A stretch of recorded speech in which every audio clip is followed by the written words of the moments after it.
តើ Cycle Count គឺជាចំនួនសាកថ្មរបស់ទូរស័ព្ទដៃ iPhone មែនអត់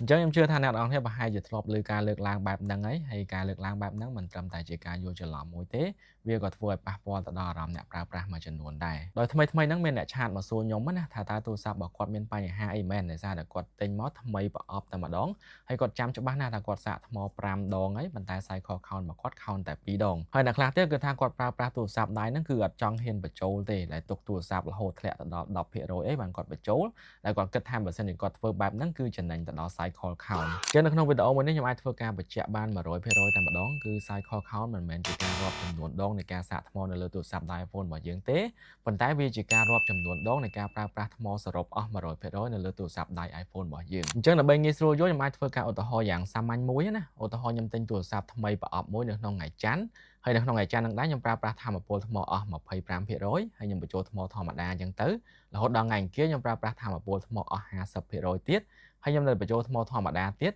ប៉ុន្តែរហូតដល់ថ្ងៃពុធនៅពេលដែលខ្ញុំប្រើប្រាស់ថាមពលថ្មអស់25%ទៀតហ្នឹងមានន័យថាការប្រើប្រាស់ថាមពលថ្មសរុបរបស់ខ្ញុំពីថ្ងៃច័ន្ទគៀពុធហ្នឹងមកដល់ពេលហ្នឹងគឺវាប្រើប្រាស់អស់100%ហើយអញ្ចឹងពេលហ្នឹងហើយដែល cycle count គាត់ចាប់ផ្ដើមរាប់ថា1ហើយ iPhone នឹងធ្វើការបូកភាគរយនៃការប្រើប្រាស់ជាក់ស្ដែងរបស់យើងតទៅមុខបែបហ្នឹងតទៅទៀតចឹងបើសិនជាយើងប្រើប្រាស់ថាមពលជាក់ស្ដែងសរុបអស់200%វានឹងរាប់ថា2នៅពេលដែលយើងប្រើប្រាស់ថាមពលជាក់ស្ដែងអស់300%នឹងរាប់ថា3ចឹងមានន័យថានៅកន្លែងនេះបើសិនជាយើងឃើញនៅក្នុង cycle count ហ្នឹងដាក់50មានន័យថាយើងប្រើប្រាស់ថ្មអស់100%ហ្នឹងចំនួន50ដងហើយមិនមែនមានន័យថាយើងសាកថ្ម50ដងទេអញ្ចឹងខ្ញុំសង្ឃឹមថាអ្នកនរគ្នានឹងយល់ពី cycle count របស់ទូរស័ព្ទដៃ iPhone ណាហើយជប់គិតថាទូរស័ព្ទដៃរបស់យើងរាប់ cycle count ខុសឬមួយក៏លែងហ៊ានសាកថ្មទូរស័ព្ទដៃ iPhone របស់យើងច្រើនដងនៅក្នុងមួយថ្ងៃទៀតទៅ